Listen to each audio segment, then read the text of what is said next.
register with these simple steps. Rescan your Digi boxes and look for Highland TV on the list. Make sure to reposition your antennas for those watching through digital smart TVs. Catch us beyond the screen through our social media platforms on the Regional News Group Luzon Facebook page and RNG Luzon YouTube channel. So hit that notification bell for more updates.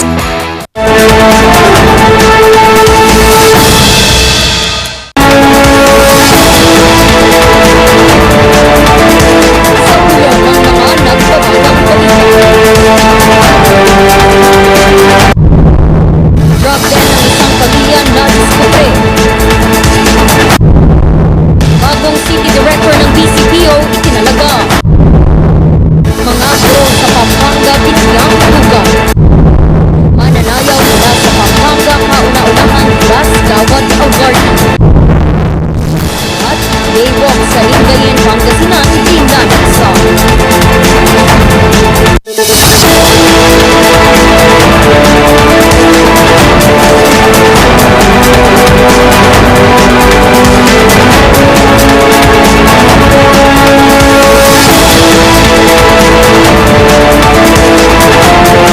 Mula sa Highland TV News Center Baguio, ito ang Luzon Headlines. Naimbaga malam, Maamyanan, Luzon. Narito na ang mga bago at may init na mga balita. Timbog ang 5 magkakapamilya matapos halugugin ng PIDEA Cordillera ang kanilang family drug den sa Baguio City. Narito ang report. Sa bisa ng isang search warrant na inilabas ni Judge Maria Itlong Rivera ng Regional Trial Court Branch 5, pinasok ng PIDEA Cordillera ang tirahan ng isang pamilya sa Cabinet Hill Teachers Camp, Baguio City, pasado alas 4 ng hapon kahapon. Sa pagsalakay ng mga otoridad, nadatnan nila ang 5 miyembro ng pamilya na gumagamit ng hinihinalang shabu. Kabilang ang 58 anyos na ina, isang anak na lalaki, isang manugang at 2 babaeng pamangkin. Maliban dun sa mga sumbong na nakakarating sa ating tanggapan, nakakarating sa mga iba't ibang forum, yung residents nila, kung minsan natutunugan nila na may raid, winawala nila, ganyan. Kaya medyo mahaba-haba yung aming casing surveillance dun sa pamilyang ito. At kahapon nga, October 5 na tiyempuhan natin na may mga items sila at may mga gumagamit dun sa bahay. Maliban dito, kalalabas lamang raw ng anak na lalaki mula sa kulungan noong Setyembre dahil sa parehong kaso. Supposed to be undergoing a drug rehabilitation program kasi yun yung kanyang pangako at sinumpaan doon sa korte, kaya siya nagkaroon ng plea bargaining agreement. Ang nangyayari, hindi naman siya nagpapagamot, hindi gusto lang nilang makalabas at ipagpatuloy yung pagtutulak ng illegal drug. Ayon pa sa kanilang investigasyon, maging ang haligi at ilaw ng tahanan ng pamilya nagpapabalik-balik na rin sa kulungan dahil sa droga.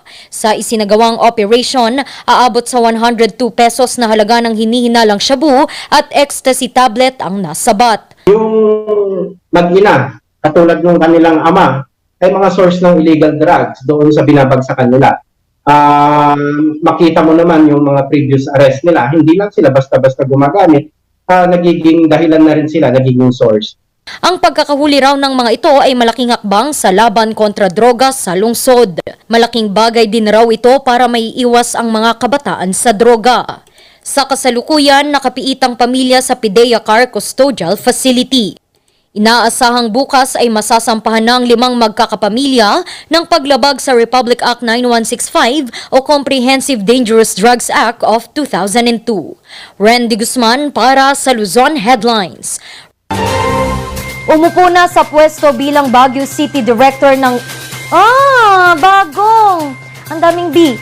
Umupo na sa pwesto bilang bagong City Director ng Baguio City Police Office si Police Colonel Francisco Boluwayan Jr.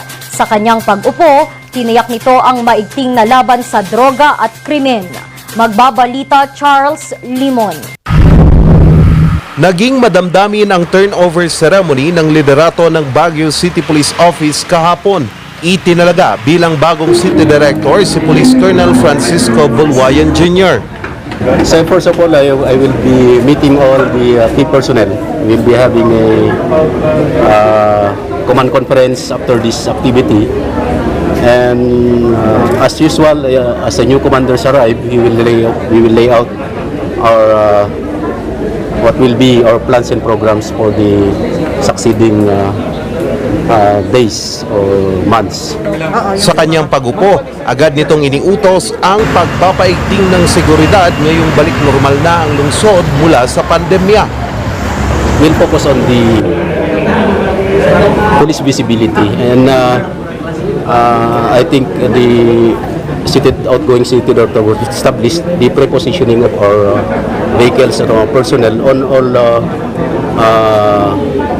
crime-prone areas, points of convergence, and in general, the police should be, when all the citizens of Baguio is sleeping, they should be awake.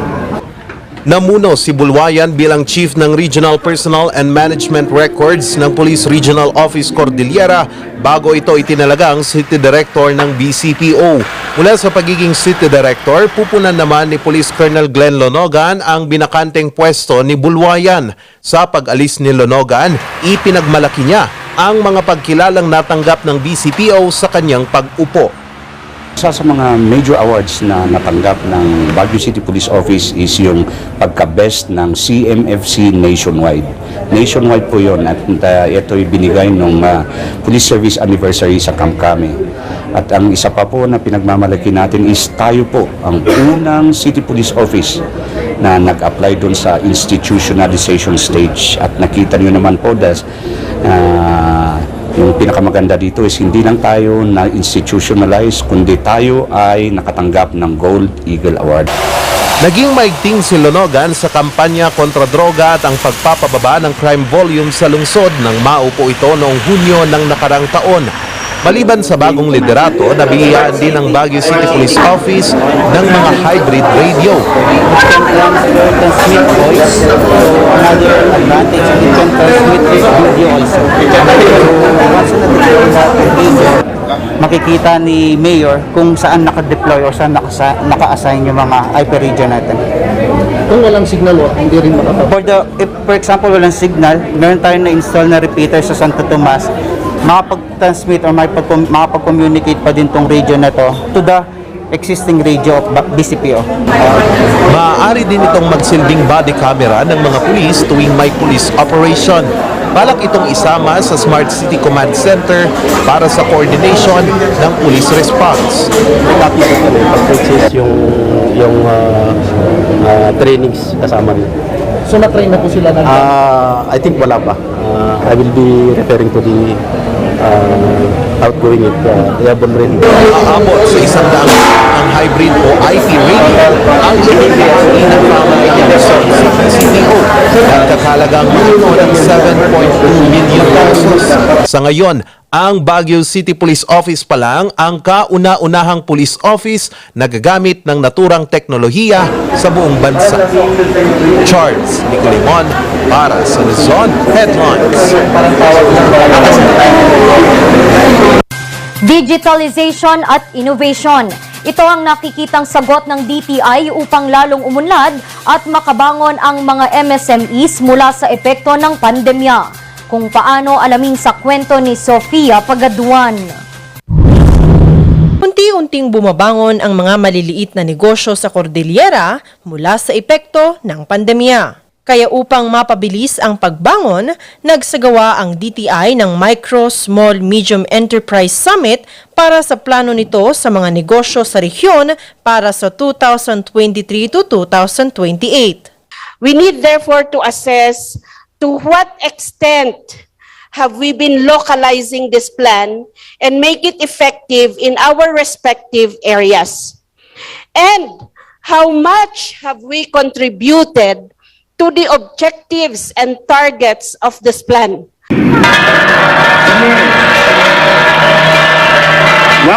Ilan sa mga tinalakay sa MSME Summit ang kooperasyon ng iba't ibang ahensya na sumusuporta sa mga MSMEs.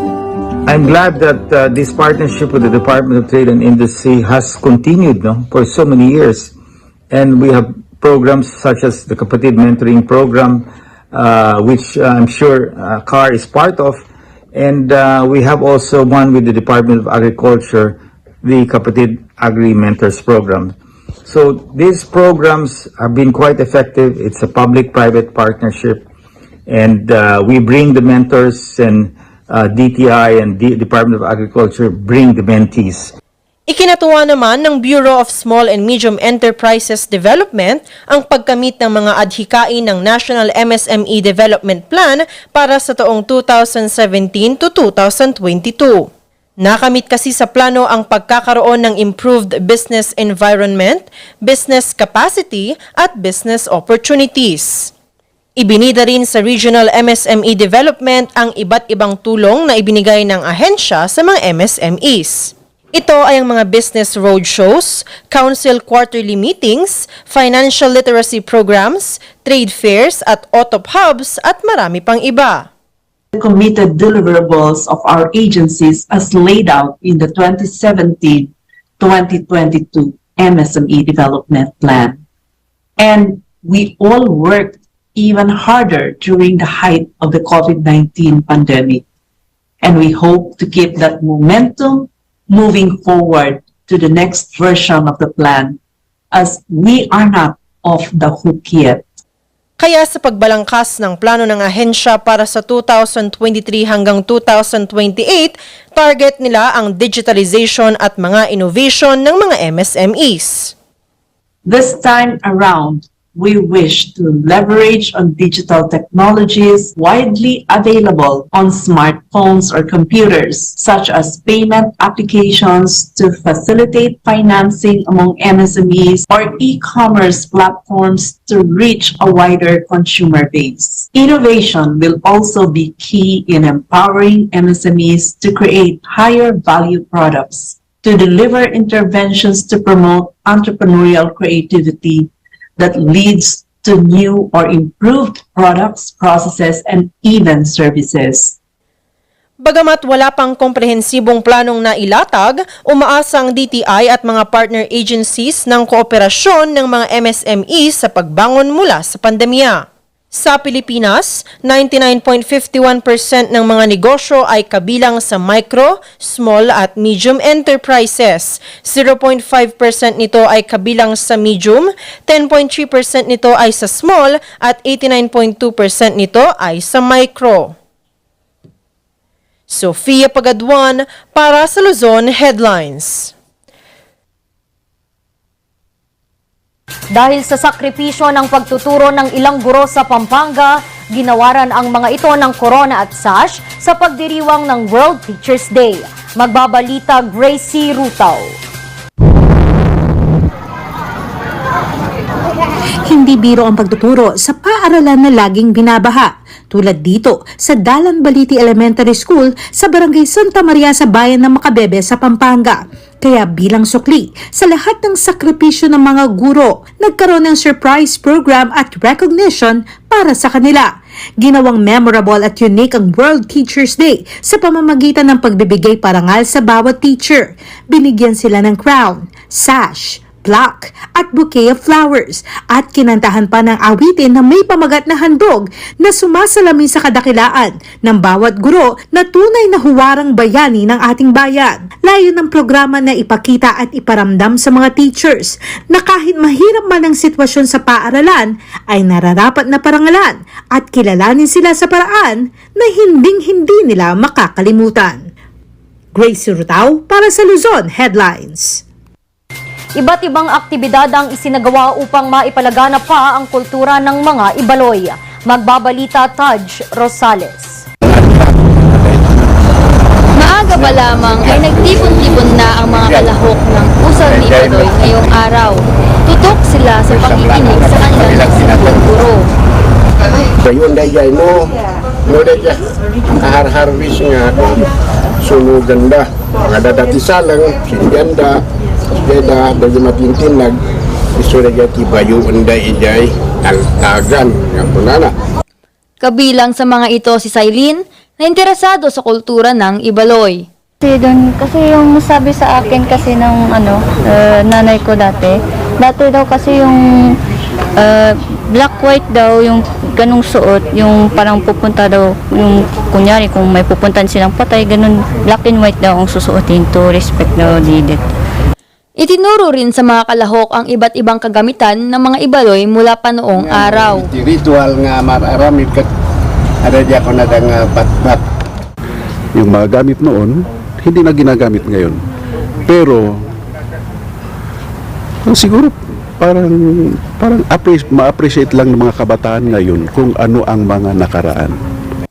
Ang aktibidad ay inorganisa ng Onjon Ivadoy Association. Target nilang maturuan ang mga kabataan.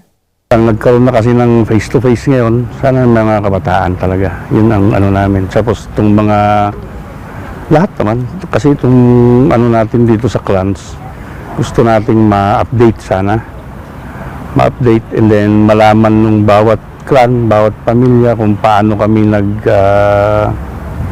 ang tawag dito, parang naging magkaka-relative dito sa Baguio at sa Benguet. Sa isang buwang selebrasyon ng Ibaloy Festival, asahan pa ang mas maraming aktibidad gaya ng paggawa ng rice wine at yeast, pag-aaral sa mga lengguwahe at kasuotan, mga ritual at iba pa. Nagsasagawa rin sila ng tunton o ang pagdiskubre ng kinabibilangang clan o pamilya sa tribo ng mga Ibaloy. While passing through, ada masabsabat da. Tatagid siya younger men prefer to travel, explore life. While exploring life, they explore new wives. Right, explore. Yes, that's true. Nuling maklakay then they try to settle. Taj Rosales, para sa Luzon Headlines.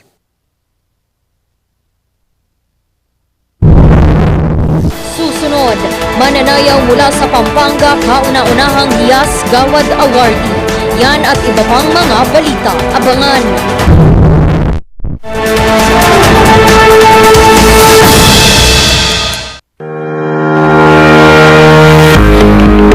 Baguio Country Club, the first and only 5-star mountain resort in the Philippines, is fully equipped and ready to welcome you back. The club has thoroughly worked on adapting to the new normal. The usage of any of the facilities and amenities of the club is governed with specific rules, regulations, and procedures in accordance to the medical, physical distancing, and disinfecting protocols. And as you return back here to your second home and make new memories with us, we assure you that at the Baguio Country Club, you do not have to worry because we can assure you that the club continuously puts great importance to the health, safety, and wellness of its members, guests, and employees. Coronavirus. Dahil dito, may mga bagay na hindi mo na magagawa. Ngunit, may katuwang ka. PDA or Pau de Arco Herbal Capsule na may antiviral quercetin at immunity booster. Mag-PDA or Pau de Arco Herbal Capsule araw-araw. Para iwas sakit, iwas virus. PDA. Proteksyon, depensa, alay sa kalusugan. PDA or Pau de Arco Herbal Capsule is available in all leading drugstores nationwide. Another quality product of Aldrich Corporation. For better life. Yes. Ayos to. Ayos to. Ang lakas naman ang tawa mo. Sino ba namang hindi matutuwa dito sa online shopping service at cash on delivery ng TG Home Builders? Pwede din mag-online reservation for pickup. Ano yung sinasabi mo? Ma'am, mapapakapitan na natin ng tiles ang bahay natin. Baka naman pwede mo isabay yung bubong ng bahay natin. Para sa quality construction materials, mag-TG Home Builders. Main warehouse and showroom at number 75 Ferguson Road, Gisad, Baguio City. Bukakan Branch at number 73 Bukakan Road, Baguio City. Marcos Branch at KM3 Marcos Highway, Baguio City. Sales Office Branch at number 221 Atab Marcos Highway, Baguio City. La Trinidad Branch at KM6 Batag, La Trinidad. And Urdaneta Branch at MacArthur Highway, Urdaneta City. TG Home Builders. We turn houses into home. Bulok, maliliit at hindi ba malusog ang inyong mga halaman? Omega Green ang kasagutan. Ihalo lang ang 2 kutsara nito sa isang maliit na container at kaunting tubig. Pagkatapos ay ihalo sa knapsack sprayer at pwede na itong ispray sa mga pananim. Meron itong nitrogen, phosphorus, magnesium, copper at zinc na tumutulong sa pagpapaganda at pagpapabilis ng tubo, pagpapanatili ng nutrisyon, mas malagong mga dahon at panlaban sa mga sakit ng mga halaman. Hindi rin ito nakasasama sa kapaligiran. Pwede rin ito sa kahit anong klase ng halaman, mapa highland crops o lowland crops. Omega Green by Encam Agri-Marketing, the ultimate friend of farmers.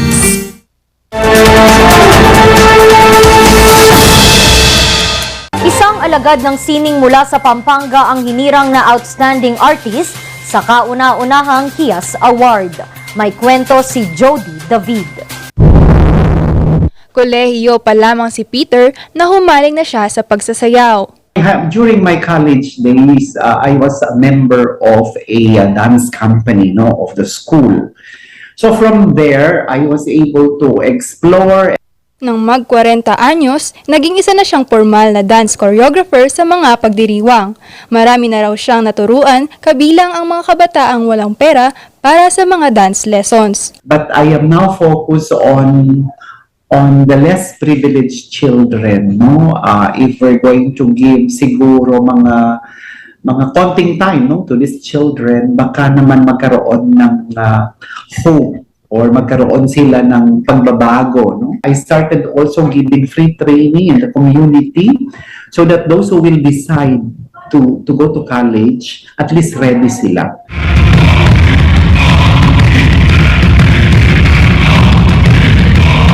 Sa pagyakap at pagtanggap ng mundo ng sining sa mga mananayaw, mas nabigyan siya ng pagkakataon na isulong ang obra ng pagsasayaw. Dahil sa advokasiyang ito, binigyang pagkilala siya bilang Outstanding Artist and Cultural Worker sa kauna-unahang HIAS Award na ginanap noong ika-4 ng Oktubre sa St. Louis University, Baguio City. I am grateful and I am, of course, it is a humbling experience, Pero alam mo, parang this feeling ay parang mas nagbigay sa akin ng another step challenge.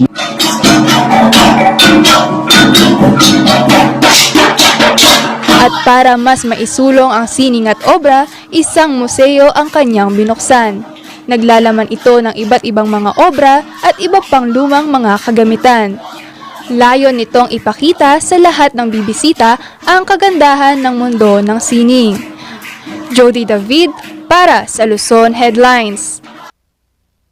Isang grupo ng mananayaw ang unti-unting umuusbong sa Baguio City. Pangunahing layunin nila ang pagtulong sa mga nangangailangan. Magbabalita Yeda Joyce Rudil. Tanang ito kay Punilanda ang Visayas. Dahil dito, nagsama-sama ang ilang mananayaw sa Baguio upang maghatid ng tulong. Nag-gather kami ng iba-ibang crew, 10 crews, dito sa Baguio, dito sa Trinidad. Gumawa kami ng concert na parang nagbibigay sila ng clothes, foods, hygiene kit, mga gano'n. And doon na po yung community. Mula sa 10 grupo ng mananayaw, ito nila ang Baguio Dance Community. Sa pagkabuo ng grupo, naging layunin nila ang kahayag sa kanilang sarili sa pagsasayaw at pagtulong sa kapwa. Kaya nito lamang Agosto, nagsimula silang magbasking kada linggo sa Session Road, Baguio City. Ang nalilikom nilang pera sa pagbabasking sa mga taong nangangailangan at sa mga miyembro nilang nag-aaral na pupunta. Pero kahit abala ang mga ito sa paglikom ng pera at pagtulong, hindi pa rin nila nakakalimutan ang kanilang passion sa pagsasayaw. So learn, it's good to at least discipline yourself, to like organize, prioritize, and at least manage your time properly talaga. So it's mostly time management and it's mostly like understanding your needs talaga. Yung buhay naman, hindi naman buhay ang puro sayaw. Pero at the same time, mahal na mahal ko yung pagsasayaw ko. And yung pagsasayaw naman mo kasi, para sa akin, napaka-accessible eh. Sumabak na rin ang grupo sa iba't ibang kompetisyon sa iba't ibang dako ng bansa. Wala mang suporta mula sa pamahalang lungsod, nagtutulungan pa rin sila sa mga gastusin ng grupo. Instrumento rin ng grupo ang pagsasayaw upang matulungan at mailayo ang mga kabataan mula sa droga at krimen. Kinukuha namin yun, binibigay namin para sa magpa-event kami ng mga sayaw, para sa mga kabataan din, ganyan. Para mas makilala nila yung sayaw mismo. Kaysa yung napapaliwala sila, nag-aaway-aaway yung mga bata. Gagawa na lang kami ng event para makashare din kami ng knowledge. Dahil sa kanilang pagbabasking, patuloy silang tinatangkilik at minamahal ng mga tao. Wala mang suportang natatanggap, ipagpapatuloy pa rin ng grupo ang kanilang pagsasayaw at pagtulong sa kapwa.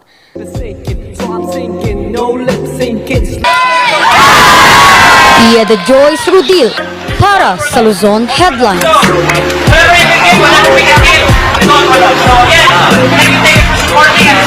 Kilalanin naman natin ang isang rising singer at composer mula Baguio City sa report ni Sofia Pagaduan. Bata pa lamang, hilig na ni Erin ang kumanta. Si Erin ay mula sa pamilya ng mga musikero. Kaya nang sinimulan nito ang kanyang karera sa musika, napuno ito ng pagmamahal at suporta mula sa pamilya. Family ko naman po, hindi naman nila ako pinapressure. Mostly, ang struggle ko po as an aspiring musician. Sa kasalukuyan ay second-year college student siya sa isang musical school sa Manila. Bukod sa pagkanta at pagtugtog ng instrumento, isa rin siyang songwriter. Perform po kasi it's what I've always wanted to do talaga. So, whenever I perform in front of audiences, in front of people, parang nararamdaman ko po na that's where I belong talaga. That's what I want to do. Yun talaga yung passion ko. And I think that's what keeps me going din. Na pag nakatungtong na po ako sa stage, Maraming hinarap na pagsubok si Erin sa karera nito bilang musikero. Pero kahit gaano kahirap ito, hindi siya nawalan ng loob na ipagpatuloy ito. Katunayan, musika ang nakatulong sa kanya taong 2017. Clinically diagnosed kasi si Erin ng depression. yung battle ko po kasi with myself, it's been long running. So, I was diagnosed kasi rin po with depression when I was 14. So, it took me a while na i-pursue yung music pa rin kasi syempre po, when you're struggling with depression, mahirap po mag-function as a human. Definitely, yes. Kasi it also became one of my outlets at one point. Syempre, pag nagsusulat ka, yung malalabas mo kasi yung nararamdaman mo. And, ayun, naging parang coping mechanism ko rin ng music. Alay ni Erin ang kanyang musika sa mga nakahahanap ng kasiyahan at ginhawa sa musika. Sa kanyang paglalakbay bilang isang batang musikero, tono ng pag-asa at pagmamahal ang kanyang hatid.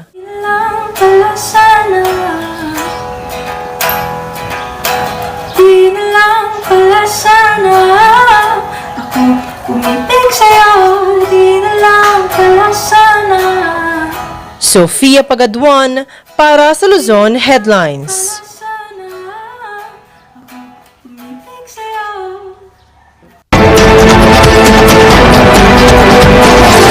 Yung bang kumpanya nyo may gardening leave? Hindi ibig sabihin ikaw ay nagtanim ng patatas at sayote, pwede kang mag-leave doon sa iyong boss at sabihin mong, I am invoking my right to a gardening leave. Okay? Ano po ang gardening leave? Ang gardening leave ay binibigay sa mga empleyado na nagre-resign sa isang kumpanya. No? And usually, 30 days before the effectivity of your resignation, considered na pwede ka pang mag-report for work. But because you have resigned, then the employer will now order you to go on gardening leave, meaning bayad ka for the next 30 days, but you are no longer allowed to go to the office, access the documents, access the computers, etc. And this is a leave which originated from the United Kingdom. We adopted this, itong gardening leave na ito dito sa ating labor jurisprudence. At ito yung kaso ng Gertrudes Mejia versus W.I.N. Glee. No? Medyo kwan yung kampanya. But anyway, the point is, at least 30 days before the effectivity of your resignation, you are no longer allowed to access company premises, company files, company computers, etc. And ang rationale behind this is so that you will not be able to access yung mga documents which may be confidential on the part of the employer, or files that are confidential on the part of the employer, or files which may be used against the company or the employer.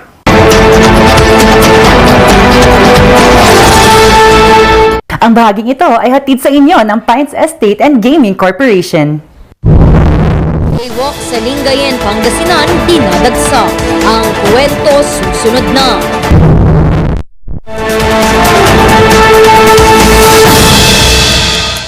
Ang maagang konsultasyon ay mahalaga sa pagkusa ng sakit na dengue. Ngunit, ang tanong ng sambayanan, sapat nga ba ito? Masikasi, maliksi, protektado at mapagmatyag, yan ang dapat mong taglayin. Hanapin ang pinagpupugaran at wasakin. Hello? Nahanap ko na po yung lungga. Kailangan nyo na po kayo. Sige po, Master. Suportahan ng Foggy at Foggy. Matapos na kita. Mosquito man.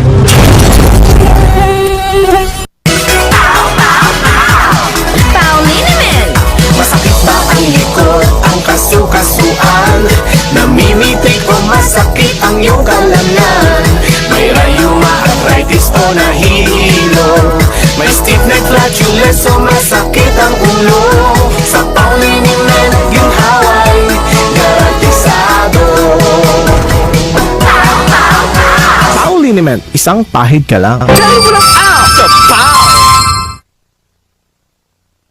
Sa milky ng batang 90s, parang ating langit mahay. Ang batang 90s milky, di ka magsisisi, promise. Sa milky ng batang 90s. Bizarre Music offers a complete line of musical instruments.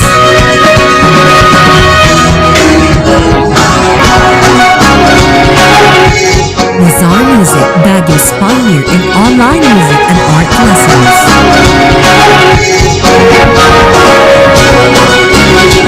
Bizarre Music, bringing music closer to your hearts.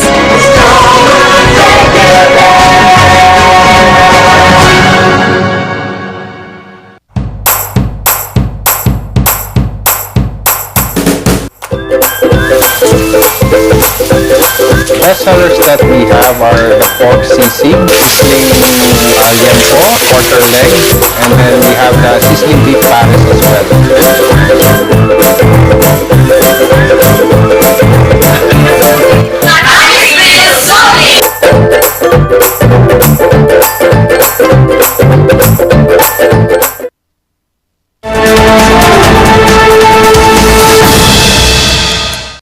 Patok na pasyalan ngayon sa mga gustong mag-relax at kumain ang Lingayen Baywalk. Pasyalan natin yan sa kwento ni Trisha Gaite.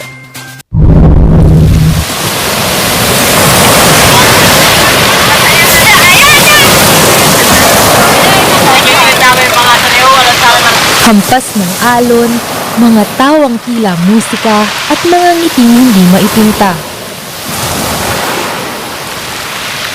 Ito ang hatid ng Lingayen Baywalk para sa mga residente ng Pangasinan.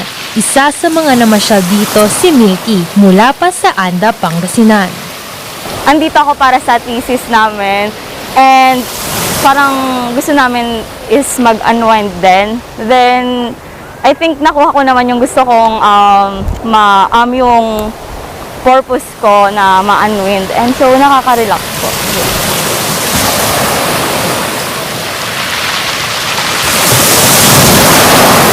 Bukod pa sa refreshing na hangin, dinarayo din ito ng mga fur parents kasama ang kanilang mga fur babies.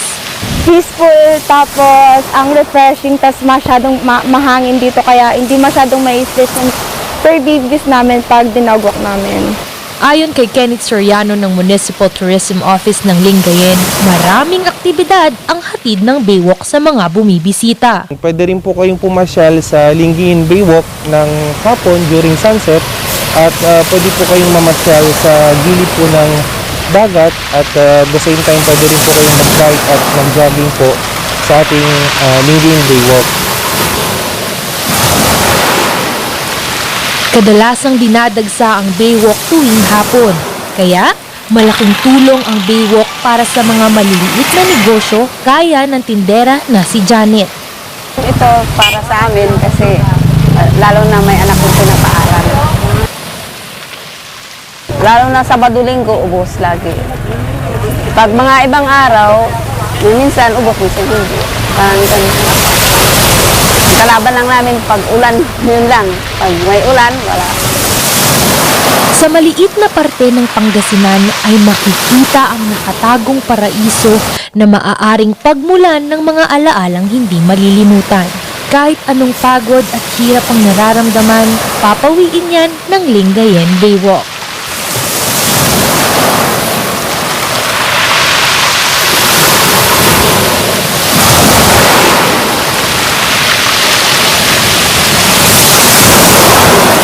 Pangasinan, ang galing.